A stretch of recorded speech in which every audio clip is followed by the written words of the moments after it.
And if we do our job right, the world will run on Cardano. That's just where we want to go. And if we do things right, the world will run on Cardano. Well, if there's one project, if there's one founder that I believe always has and always will do things right, it is none other than Charles Hoskinson and Cardano. That was Charles in Argentina at the day 2, I believe actually it was day 1, his keynote speech, his opening speech for the constitutional, the workshop.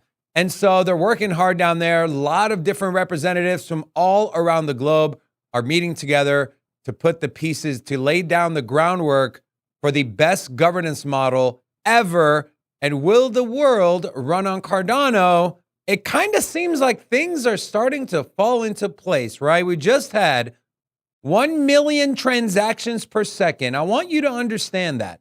We hear this word thrown around all the time is, well, we can handle up to 1 million. We can do 2 million. We can do 100,000. Majority, I would even argue 99.9% of those are theoretical numbers. They're not actual transactions. What Cardano just did is it showcased 1 million actual transactions that were broadcasted to the layer 1 network and settled on Cardano, 1 million of those per second. So there's really nothing that Cardano can't do at this point. What are you going to say? No one's using it? That's a dispelled rumor. It's not scalable? That's a dispelled rumor. It's not decentralized? We know it's decentralized. So what is stopping the way of Cardano? Which is why I want to share in this video some important things with what's happening with Cardano, an update. And also I'm going to give my thoughts on where I see Cardano going by the end of the year and of course into 2025 as well. So like the video, share this video and let's get started. I want to start with some TA on Cardano. Every Cardano video we do, I leave this damn trend line up here because it is so important. As you can see, the buyers and sellers and the market reaction at this price level, we've essentially opened and or closed right at this level for the last 3 days. These are daily candles, large wicks to the upside, large wicks to the downside. Yesterday was an indecisive day for traders as bulls pushed the price up, bears pushed the price down, and price closed right around where it opened, which lands right on top of that resistance level, which is $1.18. Well, good news is we're currently trading above it. Now, will we remain above it, or will this be another fake out like we had a few days ago where price ran up to $1.32 and came back down and closed again right at that resistance level? Let's zoom out to the 4-hour. I want to show you something. I want to show you this. I'm going to throw on the Bollinger Bands. And guys, these bands are getting tight. As you can see here, they're starting to converge. And anytime you see Bollinger Bands start to converge and tighten, you see a volatile move.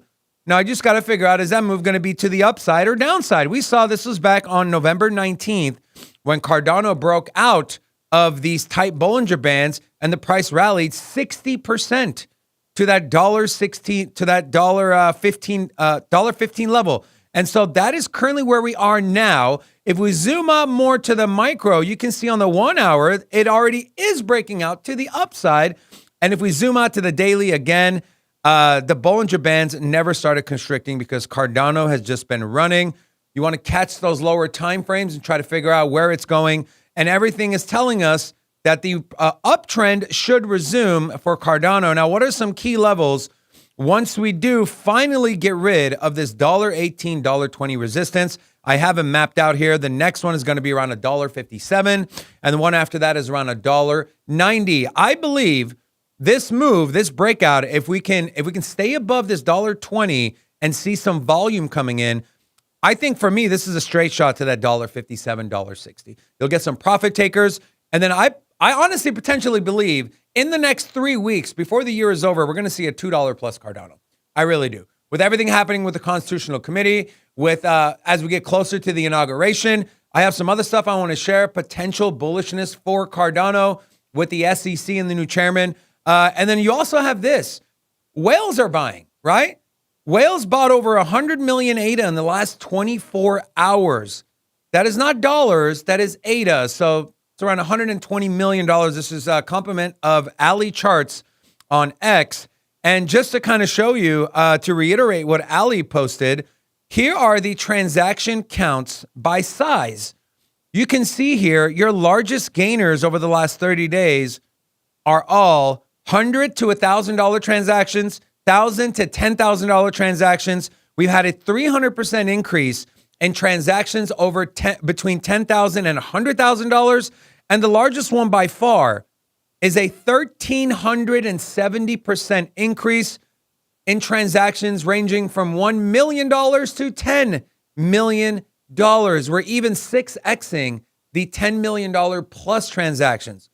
So we've always known the narrative for Cardano, the narrative that's really pumped Cardano has been retail.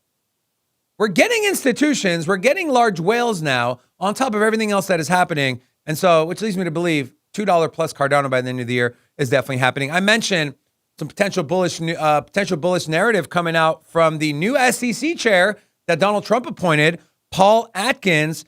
I want to remind you, just in case you forgot, this was Paul Atkins speaking at a Cardano conference. And I'll just play a little bit of it, but I'll kind of share the significance of why I'm even sharing this video. I've always been one to support entrepreneurship and innovation, and to have government get out of the way of people who are trying to come up with market-oriented solutions to various problems. So unless you have a real market failure, the government basically should stay out of the situation and then allow human ingenuity to come up with solutions. Other people are trying to come up with other solutions for the payments issues and things like that. So all that's very exciting, and maybe will live up to be an international type of infrastructure that will. So why is this important, right? Some people are saying, well, it's kind of a stretch. You're saying that the guy who spoke at a Cardano convention is somehow a bullish narrative for Cardano. It is so important, the people you know and the people you brush shoulders with, right? This gentleman was in contact with the Cardano Foundation, people from the Cardano team, whether it was Charles's crew, the people that work with him, or IOG or the Cardano Foundation, whoever it was. They know each other because they booked the guy. He came and spoke at an event. And so when you're in there and you're making decisions, and I'm not saying he's going to favor Cardano one way or not favor someone the other way, but Cardano is on the map. And so you have this gentleman here who's probably, unless he turns the job down, will be the next SEC chairman. And he's spoken at a Cardano convention. Definitely not a negative, but I think some positive can definitely come out of that as well. And then I just want to share one more update. This was from Phil, UPLC.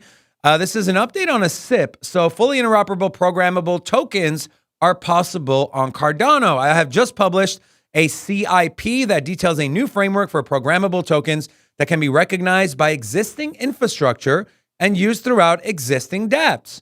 This framework is fully capable of satisfying the criteria of the Wyoming Stablecoin Commission and a huge array of other use cases without sacrificing composability with DeFi or requiring emulation of the account model.